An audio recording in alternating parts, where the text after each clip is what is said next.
Hi everyone, in front of me I've got Xiaomi Pad 6 and let me share with you how to allow unknown sources on this device.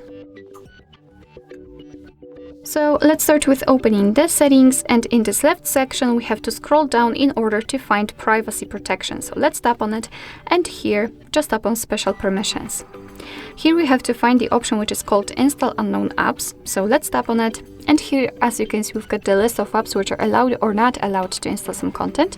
And of course you can change it, just find the app and tap on it and tap on the switcher. As you can see here we've got the warning because basically, some third-party apps aren't verified by the developer, so you may put your data and actually whole device at risk. So really remember about that and choose the apps wisely.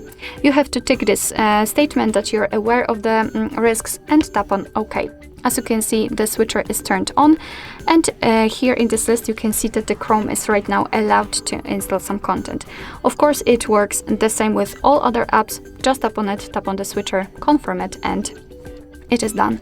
You can always remove previously granted permissions. Just tap on the app and tap on the switcher again, and after getting back you can see that the Chrome is not allowed to install any kind of apps. Alright, so that'll be all. Thank you so much for watching. I hope that this video was helpful, and if it was, please hit the subscribe button and leave the thumbs up.